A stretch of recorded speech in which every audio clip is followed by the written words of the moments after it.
औंधमधील अत्यंत दाट लोकवस्तीची ही डॉक्टर बाबासाहेब आंबेडकर वसाहत. इथल्याच 10 बाय 10च्या छोट्याशा खोलीत मोनिका परिहार राहते. रिक्षा चालक वडील आणि इतरांच्या घरी काम करून संसाराला हातभार लावणारी आई असं तिचं कुटुंब. पैशांअभावी क्लास तर सोडाच, पण 10वी साठी आवश्यक पुस्तकही मोनिका घेऊ शकली नव्हती. तरीही स्वतःच्या मेहनतीवर मोनिकानं 95.20% गुण 10वीच्या परीक्षेत मिळवले.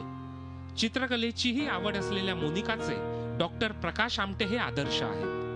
अभ्यास मी सकाळी पहाटे उठून करायची आणि रात्री पण करायची. सगळं काम वगैरे आवरलं की मग बसायचे अभ्यासाला.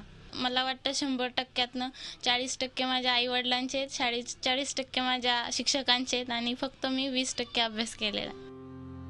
परिस्थितीमुळे मोनिकाला योग्य त्या शैक्षणिक सोयी देऊ शकलो नाही, तरीही तिचं डॉक्टर होण्याचं स्वप्न आपण पूर्ण करणार असल्याचा निर्धार तिच्या आई वडिलांनी बोलून दाखवलाय. मध्ये म्हणलं तिला कॉमर्स घे म्हणलं, पण नाही म्हणले डॉक्टर की करायची मला. मग आमचा निर्णय ठरला होता की हिला कॉमर्स करून आपले कॉमर्स घ्यायला लावून डॉक्टर की नको.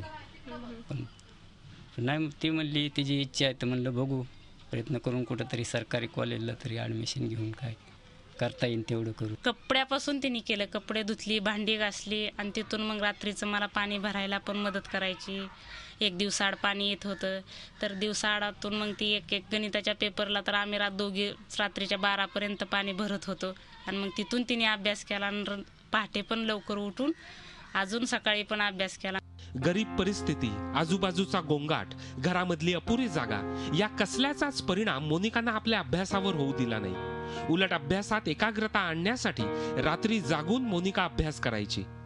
मोनिकाच्या पुढल्या उज्ज्वल वाटचालीसाठी तिला झी 24 तासच्या शुभेच्छा.